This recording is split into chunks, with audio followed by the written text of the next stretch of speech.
নিরামিষের দিনেও থালা সাফ, পাতে যদি থাকে নিরামিষ মোচার ঘন্ট। অনেকের বাড়িতেই কিছু কিছু দিনে নিরামিষ খাওয়ার চল রয়েছে।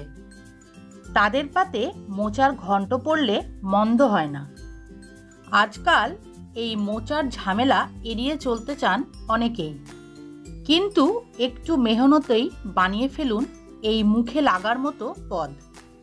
তো আসুন রেসিপিটা শুরু করি।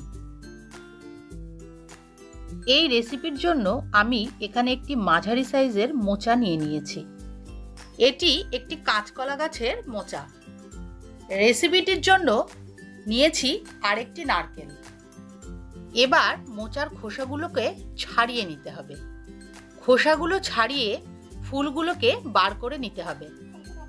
মোচার ফুলগুলোর মধ্যে একটা সাদা রঙের শক্ত অংশ থাকে, যেটাকে ফেলে দিতে হয়। না ফেললে মোচাটা খেতে তিতো লাগে। তো আপনারা দেখে নিন আমি কিভাবে এটা পরিষ্কার করে নিচ্ছি। আপনারা ঠিক এইভাবেই পরিষ্কার করে নেবেন। পরিষ্কার করে নেবার পর এবার মোচার ফুলগুলোকে আমি পানির মধ্যে ভিজিয়ে রাখবো। ফুলগুলোকে পানির মধ্যে ভিজিয়ে না রাখলে এর ভিতর থেকে একটা কষ বার হয়, যেটার ফলে এটা কালো হয়ে যায়। আপনারা চেষ্টা করবেন এটাকে 10 মিনিট মতো পানির মধ্যে ভিজিয়ে রাখার। পরের স্টেপে ফুলগুলোকে খুব ছোট ছোট করে কেটে নিতে হবে। আপনারা চেষ্টা করবেন সাইজগুলোকে একদম সেম রাখার। টুকরো করে নেওয়ার পর আমি আবার ফুলগুলোকে ভিজিয়ে রাখব। মোচাটা সিদ্ধ করার জন্য আমি এগুলোকে একটা প্রেসার কুকারের মধ্যে নিয়ে নিয়েছি। এখানে আপনাদের একটা কথা জানিয়ে দিই, মোচা যেহেতু একটু তিতকুটে হয়, তাই এর মধ্যে আলু মেশালে সেই স্বাদটা কেটে যায় এবং খেতে খুব সুস্বাদু লাগে। এর মধ্যে অ্যাড করেছি কিছু আলুর টুকরো, পরিমাণ মতো নুন আর পরিমাণ মতো হলুদ দিয়ে এটাকে আমি সিদ্ধ করে নেব।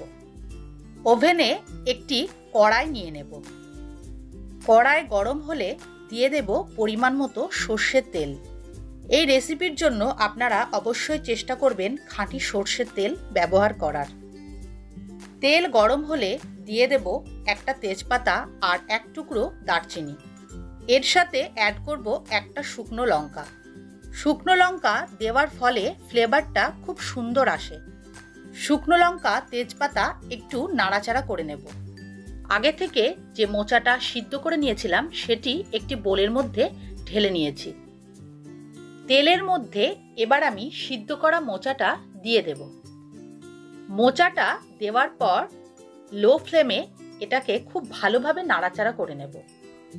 এটাকে আপনারা লো ফ্লেমে 5 মিনিট মতো ভাজা ভাজা করে ভেজে নেবেন। যেহেতু এটা মোচার ঘন্ট হবে, তাই এর প্রধান উপকরণ হিসাবে এর মধ্যে আমি অ্যাড করব নারকেল কোড়া। নারকেল কোড়া অ্যাড করলে মোচার স্বাদ হয়ে যায় দ্বিগুণ। নারকেল কোড়া দেবার পর মোচাটাকে খুব ভালোভাবে নাড়াচাড়া করে সমস্ত কিছু একসাথে মিশিয়ে নিতে হবে। এই রান্নাটি আপনারা অবশ্যই লো ফ্লেমে করবেন, না হলে কিন্তু পুড়ে যাওয়ার সম্ভাবনা থাকবে। নারকেল কোড়া দেবার পর মোটামুটি 10 মিনিট এইভাবে খুব ভালোভাবে আমি নাড়াচাড়া করে নেব। মোচাটা যেহেতু আগে থেকে সিদ্ধ করা ছিল, তাই এখানে আমাকে নতুন করে আর সিদ্ধ করার কোনো প্রয়োজনীয়তা নেই। এইভাবেই আস্তে আস্তে লো ফ্লেমে মোচাটা রান্না হবে।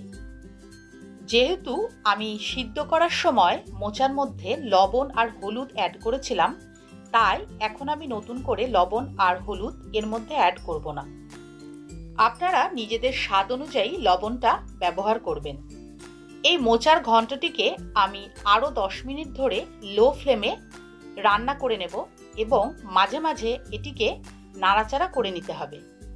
অবশেষে নারকেল দিয়ে মোচার ঘন্ট রান্নাটি তৈরি। এবার এটিকে আমি একটি বোলের মধ্যে নিয়ে নেব। মোচার ঘন্ট দেখে আপনারা বুঝতেই পারছেন এটি খেতে খুব সুস্বাদু হয়েছে আর এটার থেকে খুব সুন্দর একটা স্মেল আসছে। এই নিরামিষ মোচার ঘন্ট দিয়েই এক থালা ভাত কিন্তু শেষ হয়ে যাবে।